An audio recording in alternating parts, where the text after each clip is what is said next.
for it. Yeah. So the plan basically was for myself and Nils to speak first and to say something, I guess, as people racialized as white about what it's meant to work over some years in internationalist solidarity, and I guess having been eldered by a Ghanaian elder, Kofi Klu, who's hopefully about to join us.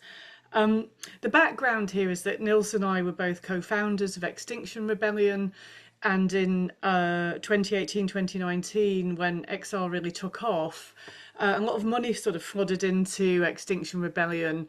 Um, and I, as somebody who'd chaired the governing body, the Tax Justice Network, and understood how international finance works, or to some extent understood that, I knew that that wasn't sort of our money, that the money that swims around in the UK, including the money that makes its way into social movements, has been in part, is in part a part of the finance system in which the global south has been deeply ripped off, extracted from, and so on. And so the issue around fossil fuel extraction, the destruction of nature, and the destruction of communities in the global south are all very intimately linked.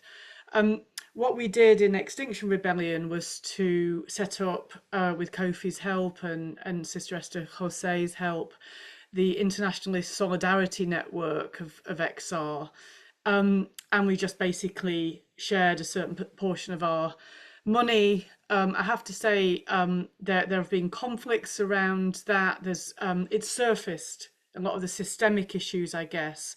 What happens when people from the global north, people racialized as white, try to organize and be showing up around people racialized as black, African heritage, global south folks. This can be a sort of big mismatch, is what I've learnt. And somewhat explained, I think, in a really good book called Hospice in Modernity. When you're working with people who are in high intensity struggle, a lot of what we do in the global north is, in all in seriously, I mean, I've been arrested several times and I've been to Crown Court and I'm on terrorist charges at the minute. They're not lightweight things, and at the same time there's a degree to which they are um sort of stunts, to be truthful. We're working with a sort of theory of change that if we just pressurize this system, people are going to wake up and decide to do the right thing. I think I want to say overall, I can't speak for all 10 of the co-founders of XR, but my sense is that none of us really felt that the change was going to come through non-violent civil disobedience. That what happens with that is that you raise the issues, you show people what the issues are, but something deeper needs to change in terms of democracy, governance, and the economic system. So, Nils and I had the great fortune to co-organise and work with Kofi and colleagues over some years, and in that way, I would say be eldered and help to sort of somewhat grow up and show up. Um, and I just wanted to share a few things that I learnt in that process. I mean, one of them is that actually getting people to pay attention to other people's struggles is has its own inherent barriers. It'll be interesting to know how many people choose this session over different ones. That will sort of be data on that front in some ways. Um, and there was a moment when my colleague Skeena Rathore, who's at Kashmiri Heritage, said, Gail, I've told you 3 times about the struggles of Indian women in the Gudambashri movement, and you just sort of glaze over when I'm talking about it. And at that moment, because we were working on a concept of co-liberation, we spotted that as a pattern of whiteness. We didn't make me bad and wrong about it, but realised there's something about global North activism that wants to always centre global North people and our attempts at struggle in a sort of protagonist role, in the sort of driving seat, and hasn't really understood how to work in internationalist solidarity and to see other struggles as our struggles in the interconnection. Um, so we started talking about white glaze, and in fact, our other fellow co-founder Stu Basden wrote an article that you could find about the white glaze, this phenomena we were noticing when we tried to talk about struggles that we were interconnected with. Um, so we also, as part of that, had to learn quite a lot about the very real risks, and I'm sure Kofi will speak more about this, that activists in the global south are facing. And we know that people are killed on a daily basis in struggle in other parts of the world. And to make links and to make connections in international solidarity is not a straightforward and simple thing to do. And I guess I would say, and I don't know what Nils would add to this in Kofi, but if struggles look similar to the ones that we're doing over here, I have a little bit of a suspicion about really how rooted they are in true communities of resistance from what I've learned. I would also recommend another book. I won't hopefully recommend too many, but there's a book called White Malice by a British academic, Susan Williams, who talks about the struggles in, particularly in the Congo, and talking about Patrice Lumumba, Kwame Nkrumah, who were the presidents of the Congo and Ghana in during the decolonial times in the 60s. I might be getting the dates wrong. I'm sure somebody will correct me, but and they were essentially murdered by the West. And when decolonial struggles are happening, in plain sight, leaders will be attacked. Um, there are ways in which struggles are NGO-ised, meaning they're sort of turned into almost like a sort of career. That certain individuals get promoted as somehow representing a struggle where they may not actually be accountable to a community of resistance and so on. So there are a number of things that one has to be quite mindful of. Um, and then the other aspect, there were two other aspects that there are many things to say, and I hope, Nils, you'll have things to add. I've finished my list of things that I wanted to share as opening remarks. Um, but there's something, first of all, that Kofi would constantly ask us to take care of, which is to understand our own history of resistance, because part of the way that the system of domination and control works is to cleave us off from our own histories, our own understanding of the history of struggle, whose shoulders we're standing on, and what we can learn from those struggles. There's something that makes us think this is new, we're doing it afresh, and in that way also there's a lack of dignity. There's a lack of dignity because we don't, and a lack of humility at the same time. If we're not understanding that we're following in the footsteps of others and we're not learning from their struggles. Um, I think the other thing, maybe to finish on, I had the honour to be invited to a delegation into the Alliance of Sahel States, which is Mali, Burkina Faso, and Niger, and that was in March last year, to learn about the current decolonial struggles and what they mean, and how well supported they are. And in fact, that delegation, we met with uh, grassroots organisers, people in NGOs as well, people who were part of civil society, part of ministers, and even one president, and could see that the decolonial struggles had the support, at least in the cities, from the grassroots all the way up.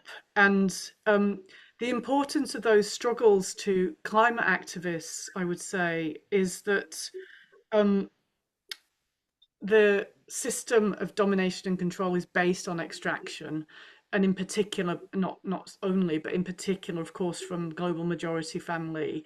And that extraction fuels the destruction of life, and it fuels the destruction of nature. And what is really, really important is to pay attention when there are struggles where people are rising up and bringing a refusal to accept this sort of domination and control. And so what was happening in Mali, Burkina Faso, and Niger, they formed an alliance, they've kicked out neo-colonial powers, and they're starting to say you can't have our resources for ridiculously cheap amounts of money. So for example, I think it's in Niger that the uranium that France was so-called buying from Niger was at around 30 cents a ton, where it'd be 200 euros on the open market, and there were many other resources there that are being extracted. When countries say no to the extraction and find their power, as I said before, they're going to be attacked, is one thing. And there have been several attempts to coup and to kill some of these leaders. And also, it, the Pan African front can spread, and that's why people in the West really, really find this threatening. So all of this will happen without our knowledge, without our understanding, unless we take the time to sort of educate ourselves and to learn about other people's struggles.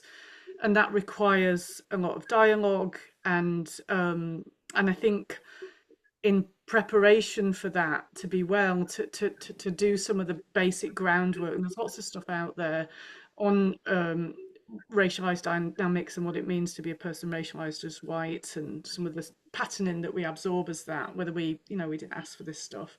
It's not about feeling shame, it's just about understanding it so that we can move on and actually organize together, because that's the point.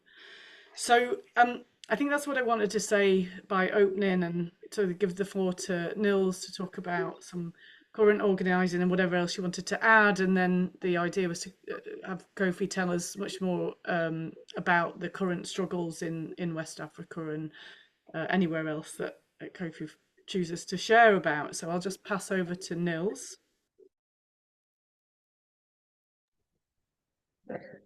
Well, yes, thank you, Gail, for making a start. Yeah, I think sort of like a couple of points just to add briefly before you know the coffee is I think related to this, I was recently doing like in the process of doing this whole study circle with a group of people here in Sweden that is marking the centenary of Hans Fanon. He was quite, yeah, very well known anti-colonial thinker. I think probably many of you have heard about him. But he wrote this really amazing text directed to the French Democrats and intellectuals during the Algerian War of Liberation in the from the late 1950s that he was very directly involved with.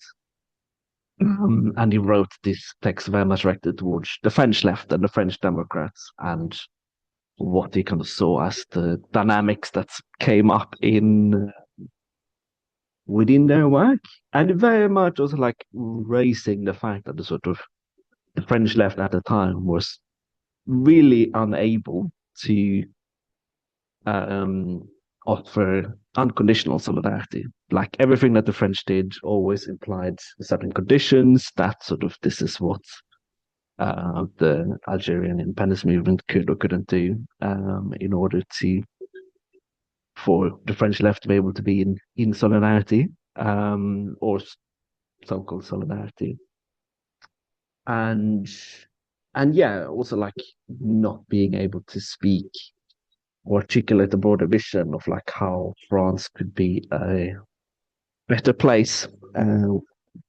because of respecting all people's rights to self-determination, and ended up sort of more and more as the sort of struggle in Algeria went on, becoming more and more compromised, more and more allowing space for the far right to instead take up that space. Um, and I think one of the things we're doing, some of the practical work we're doing around the Cradle funds, like restituting of resources, trying to learn from some historical examples in order to build build the funds like some of that's in. And one of the other things that, like, I think, as you also mentioned, Gail, is also um,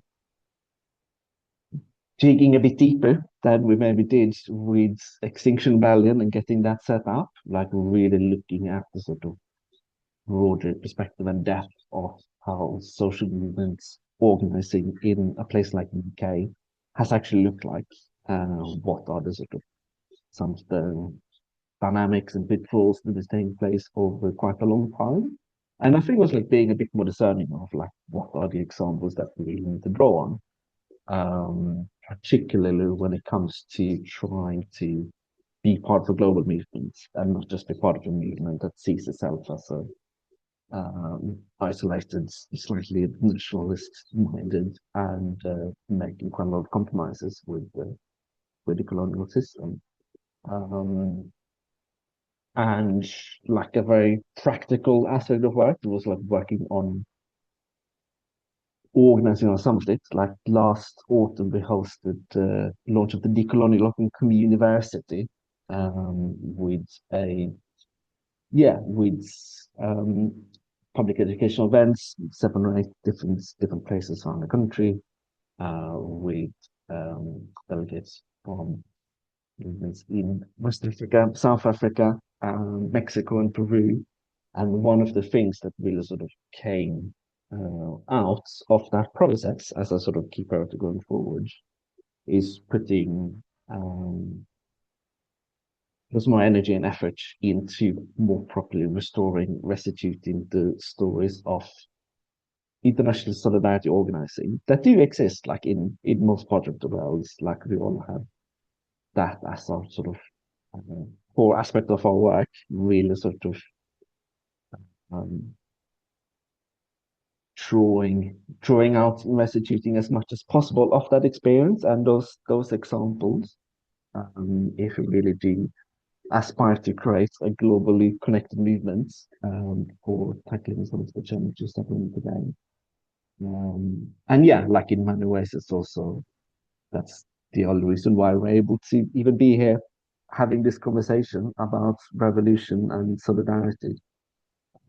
It's because of a lot of people and movements that we do often neglect and forget, and it's also kind of an important aspect of the decolonial struggle that we have to do in terms of like challenge the way history is being taught to us, what are the sort of people we're taught to look up to, and yeah, trying to sort of change people and the movements that we're sort of giving importance to in what we're doing. Um, but yes, I think that's all for me for now. I think at the end of the session we'll have time to talk about a few of the more practical aspects, but I will hand over to Kofi to take us forward. Sorry, Kofi, I'll just say a few things. I'll just introduce you to everyone because didn't do that at the beginning. So thank you, Gail and Niels. So Kofi Mawuli Klu is a jurisconsult specializing in the practice of law as resistance in local community advocacy, including critical educational counteraction of miseducation, people's empowerment, conscientization, and action research.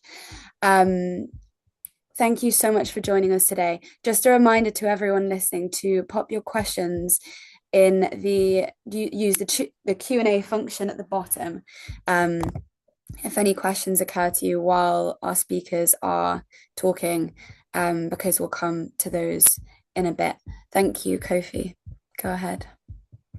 Thank you for the opportunity to once again be part of this conversation. It's extremely important for us to, particularly, working from the global north, to look at struggles across the world, particularly in the global south, and see their relevance to the efforts that we are making in this part of the world. And I'm glad that we can here also look at developments in the West African decolonial struggles from the perspective of international solidarity in order to also better see the role that climate justice activists in the global north can play, in making our struggles become harmonized, to have the global impact of us winning together in collaboration. Gail and Niels have said a lot already, and I wouldn't want to repeat what they have said, but everything is of importance here. And I'd like to emphasize particularly the lessons that we can draw from our working together in campaigns in the global north, like Extinction Rebellion. The lessons that we have particularly tried to analyze within spaces like the Extinction Rebellion International Solidarity Network and the Being the Change Affinity Network are of vital importance beyond even Extinction Rebellion, beyond even the climate, justice movement. And we need to have a proper analysis and share the lessons so that we can enrich our approaches to struggle. After all, the unexamined struggle, as I always say, is not worth waging.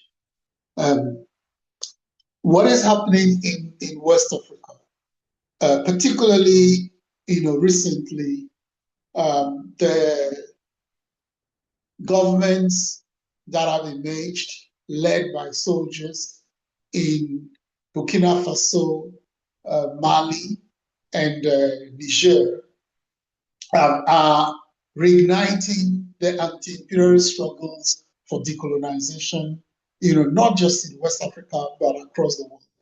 But we should put these governments, and their efforts within the longer trajectory of Pan-African struggle for the total emancipation, not just of the continent of Africa, but also of, her diaspora. And these struggles have been going on for hundreds, of years, from the time of chattel enslavement through the period of colonization to the current period of neo-colonialism. And it is the continuing coloniality, of the situation in which the vast majority of African people, both on the continent and diaspora, find themselves, that is propelling, these struggles for decolonization. And we must first and foremost understand that our people are continuing to battle against the global system of Euro-American imperialism. That must be very clearly understood. And therefore, even when you look at issues like climate change and environmental justice, they must be seen, in such a way that from the perspective of our still colonized peoples, and coloniality in particularly its form of neo-colonialism today, is seen as part of our anti-imperialist struggle, precisely because it is the global expansion of capitalism and dragging people who were even in pre-capitalist stages, of societal development into the global system of capitalism and creating the order of imperialism. That is responsible for also the environmental destruction that amounts to not just genocide, but also ecocide in Africa, in the the so-called Americas, in Asia, in Oceania. It is that the capitalist dispossession of indigenous peoples in these parts of the world, is what created a system of imperialism and what is responsible for the perpetuation of the system, of extractivism, globally. And therefore, we cannot divorce even our struggles for environmental justice from the systemic fight against, imperialism. Very often, this is misunderstood by people in the global north, where they want to see us organizing and fighting as if it's just about climate change, right? And from there comes the danger of, NGO-ising our struggle and trying to impose upon us certain strategies and tactics and forms of organizing that are completely, inadequate and even dangerous for us to accept and to perceive, right?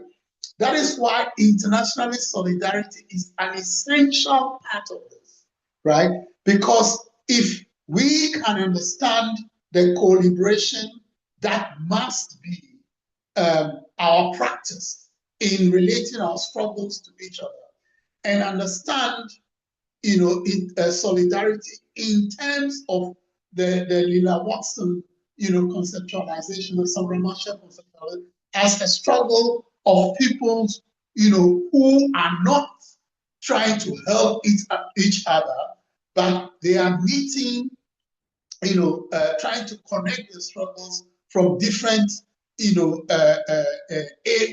front lines of fighting for the liberation of each other, for co-liberation. If we understand solidarity in those terms, then we'll approach it not in terms of wanting to impose our perspectives from particular terrains onto other people fighting in other terrains. We'll approach each other with humility in order to first and foremost understand what are the realities in the struggles of each and every people where they are. What are the lessons, they are drawing from the knowledges that their own resistance have produced over centuries, right? And then learn from each other, in order to, with respect, and see the plurality of approaches that are necessary in order to build true international solidarity, so that we can harmonize our struggles together in order to win. And in West Africa, this is, currently the insistence of our peoples in struggle, right? And it is important, particularly for those in the global north, if they were to go back, deep into the resistance that their own peoples, their own communities have waged against the capitalist dispossession by a few of the majority of the peoples in the global north. And they draw lessons from the various forms of resistance, the rebellions, the uprisings that have emerged also in Europe against the enclosures, those of the emerging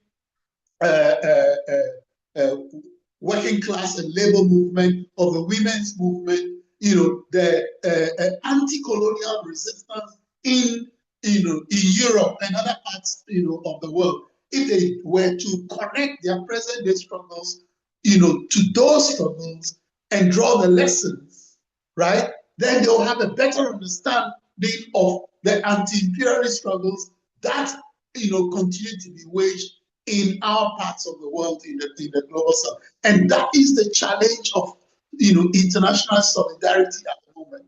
The experiences some of us have had, in the climate justice movement, right, in the global north, is that it is extremely, very, very difficult for many, many activists to, particularly when they approach people from Africa who are here in the global north, from Asia, from the majority world who are here, they tend to take a very racist, Eurocentric, myopic attitude towards us, and from paternalism, to racism, they would like, to completely underestimate what we have learned and what is our heritage of resistance, and try to impose things on us that actually, if we were to go by those, will become dangerous to our own people in resistance, not just in our parts of the world, but even our communities of resistance here in the global north. And that is why at this point in time, when particularly in West Africa, our communities of resistance, against imperialism, against it in its present form of neocolonialism, are rising up, challenging the control of our resources by foreign powers, and trying to take, their destiny again into their own hands and organize in anti-imperialist resistance. It is important that climate justice activists in this part of the world, learn the lessons, and know how to build solidarity with them. I do not want to take too much time, so that I can leave room for questions. But the last thing I would like to say here is you are hearing more and more talk about reparations, reparatory justice in relation to the crimes, not just of genocide, but of ecocide that have accompanied, chattel enslavement, colonization, and the present day neocolonialism in Africa and, the diaspora. It is important that we understand the diversity of perspectives that are there amongst various Africans and people of African descent that are being brought to these kind of conversations, and how they relate to the struggle for climate justice, to the struggle for planet repairs, as we will say. And we must be mindful of the entanglements of classes and class struggle, of race and gender in this conundrum, and be able to look at things from with the lenses of pluriversality and intersectionality. Now, if we do that, then we will create, the spaces for not just co-learning, but also co-liberation, and develop, a kind of international solidarity that will harmonize all our struggles. A big part of the struggle in West Africa today is about, and throughout the continent of Africa, is undoing the colonial borders of the 1884-1885 Berlin Conference that divides our indigenous nations and communities. The nation states, artificial nation states imposed upon us, by the 1884-1885 Berlin Conference, are prisons that actually incarcerate our indigenous, communities and nations. And, for example, my indigenous nation, the Beto, of Betuko in West Africa, that is divided by the colonial borders of Ghana, Togo, Benin, and Nigeria, are building unity with communities, indigenous communities of resistance in Burkina Faso, in Mali, in Niger, in creating the Pan-African Reparatory Justice critical legal class action, alliance, in order to articulate the struggle for reparatory justice from their own Pan-African indigeneity perspectives. And these are some of the developments that are taking place in West Africa to be understood. So it is not just, these military juntas, as the Western media likes to call them, that are driving the struggle. From below, our indigenous nations and communities are also, very much, charting their own pathways, in alliance with these progressive soldiers, in order to develop new approaches of struggle for decolonization that hopefully will also be harmonized with the planet repair struggles of all of humanity for global justice. And these are the things that it's important in terms of international solidarity for us to build the spaces where we can learn, together, and also build in equal partnership the people's power internationalist relationships, that will strengthen our forces for victory. We must be in struggle not just to develop protest actions against our adversaries. We must be in struggle in order to find ways and means of collaboration, of international solidarity in order to win. And so the focus must also be on how we develop, unifying people's power to win. And I hope that the conversations will center very much on these key, issues. Thank you.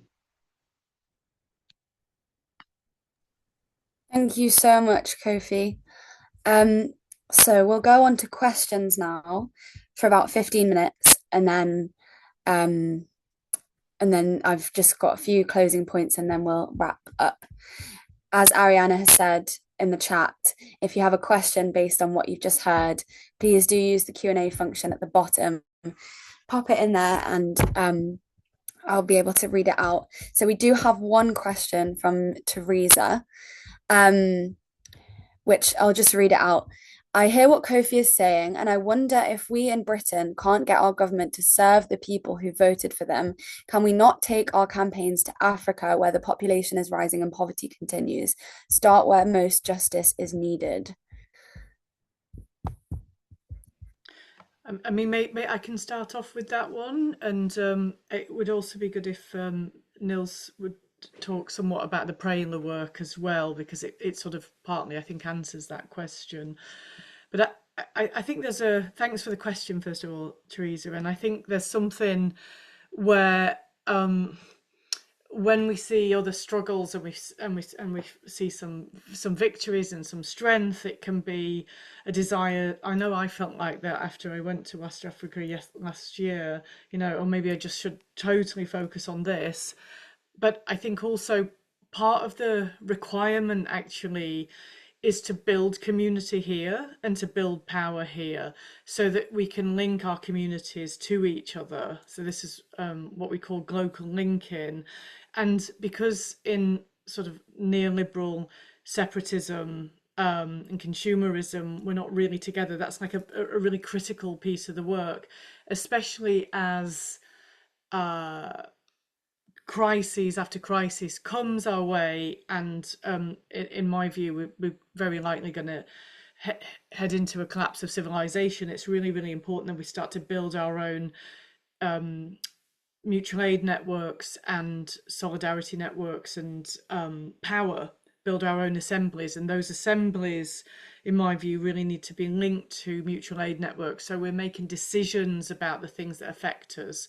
So I would even question, there's some thing here about retraining one's brain, right? I would even question talking about our government. They're not our government, right? They're the government of the lobbyists. They're an oligarchy. They're not ours. They're nothing to do with us. It's just a manifestation of a system that lies to people. In some cases, the extraction, the domination is very obvious. In other cases, it has to be slightly hidden and dressed up. But all that's really happening right now is that the system is delaminating its sort of sugarcoating that some of us get, and just showing what it always was, which is a fascist system. So there's something that we need to do around community building, and I'm organising quite a bit around something called Lifehouse Collapse Preparing Communities, and you can look on the blog that I shared earlier on So Now What, some of the rationale there. But part of that then is that the linkages that we want to make are from a place of strength, so that we stop looking to our government and to each other and from community to community. And that obviously is a practical matter. Then what can we do is we link communities. What are the risks in that? What do we need to be mindful of? And maybe Kofi and Niels could say more about that. Niels, maybe a good time to talk about Prayler in that way. Like we have a link in Stroud. We've got a pray on the notice board in one of our Lifehouse in the making centres that's trying to hold that link, so that we can feel that connection and be in practical support for each other. Niels, do you want to add a bit more there? Yeah, I guess related to this, and as you mentioned as well, Gail, I think there's like an aspect like where um if we're looking at, for example, financial resources, like could be used to have a lot bigger effects in, for example, West Africa, where there's like huge grassroots movements, huge momentum, and so we've been able to like working particularly on us like this last year, working on establishing the Prailer Fund as a way of restituting resources, getting resources into the grassroots, based on sort of like on yeah, based on where it's most useful. And we've definitely seen like we've been able to like do quite a lot with what in sort of like UK context is seen as quite small amounts. Um, because of yeah, like being a bit more like critical about where for the reasons to use, we are able to do a lot more. And I would also like say, like particularly with this context, thinking about sort of how you sort of raise challenge to the UK governments, like to me it also feels like there's a stand where like all grassroots people's reparations, reparative justice initiatives is also a challenge to the UK government because they don't really want to sort of see these kind of things in place. Still doing very little to at all even kind of start approaching these issues with approaches. They're very much like copying it and just making it on states. So I think there's like ways the way it can like yeah, have both those kind of effects, both being able to get quite a lot done with resources that in the UK wouldn't go very far, and through these kind of more practical reparative justice connection that also like implies is also a challenge to the British government or the British political establishment. And yes, Gail puts the link in the chat as well, very much inviting people to get involved with questions or thoughts. We have developed quite a few different streams of work for people working within different constituencies in terms of looking at, yeah, what are the different resources in different forms that people might be able to channel and redirect, and what are the sort of broader, yeah, non-monetary resources as well that can also be sort of brought into our broader community.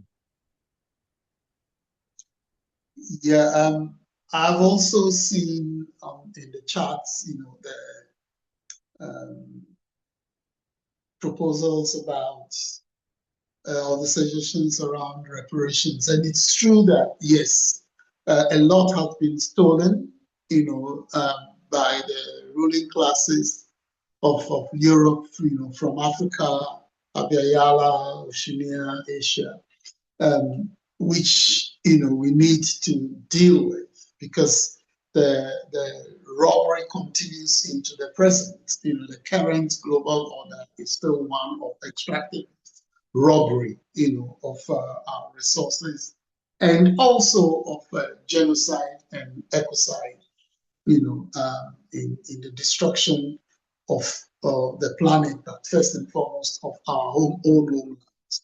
But it's necessary that we do not, rush to reduce like the media likes to do, reduce the case, our case for reparations to just, monetary, payments, because that devalues, the particularly the lives that, lost that cannot be paid for, in no amount of money can even pay for one, of our people that's been, lost in this. And it continues till today in terms of the murders of activists, in our parts of the world. Just recently, we lost a young woman, in her 20s, Mariam Sise, in Mali, So these murders of activists that are rising up today to spearhead the fight of our communities of resistance, against, genocide and ecocide of coloniality continues. And you cannot start with, reckoning things in terms of money. That is a very Eurocentric, even colonial, approach, to the problem. Reparations for us, particularly as African people, has to be looked at from an Ubuntu perspective. That is first and foremost, build the power of our communities of resistance, in co-liberation. Let us, get to know our communities through their actual resistance on the ground. And let us build a solidarity relationship that unifies our power for co-liberation. That is far more, the real challenge than if we just want to throw money at things. And that is why it's important that we recognize that the greatest harm that colonization has done in terms of the crimes of chattel enslavement and resource extraction and so on that continues up till today. The greatest one is dividing us and putting us against each other. And we must not make reparations one of, yes, let's just give them back, money, and artifacts, and that ends it.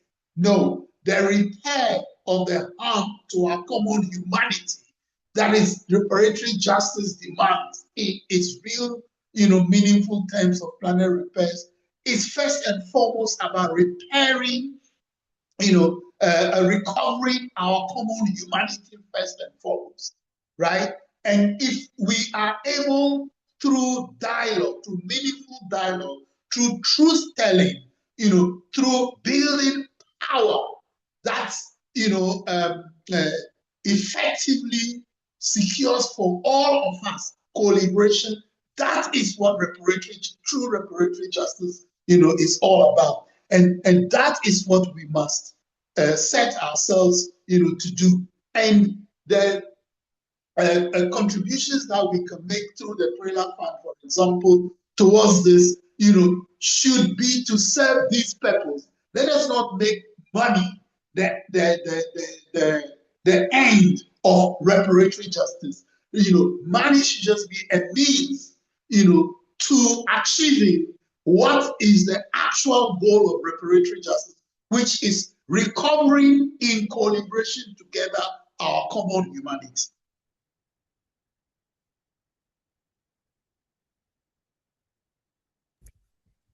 We're going to have to finish there because we've run out of time, but I think that was an excellent note to end on.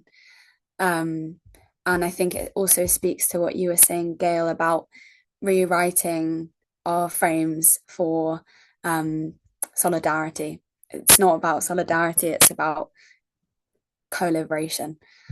And yeah, thank you for sharing in the chat the links to Prela.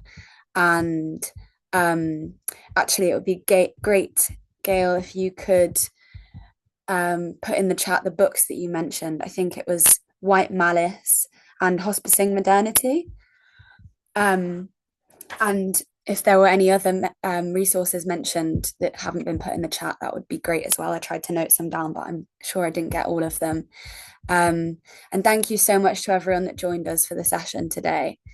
It was absolutely fab. There's another one on after this with Roger Hallam. So please do join that.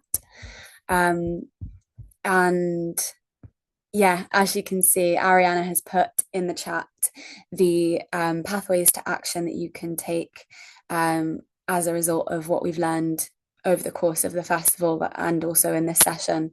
We are at a turning point politically, globally, and we need support, financial support, to help organisations like this facilitate opportunities for discussion with experts and movement leaders all around the world. These are vital moments to learn from each other. We have so much to learn from each other, but we can't do it without these spaces that cost to create. So please, if you can spare anything, please do donate to the campaign. The link is there, rev21.earth/support. And also, please join a civil resistance group near you. You can do that via the link that Ariana has put in the chat at the a22network.org link. And you can take part in an upcoming Rev21 induction to put on events like this moving forward and help be a part of that if you have benefited from the work that has gone into creating this this weekend. So yeah, I'd like to just say a final massive thank you to all of our speakers. Thank you so much, and have a great evening, all of you.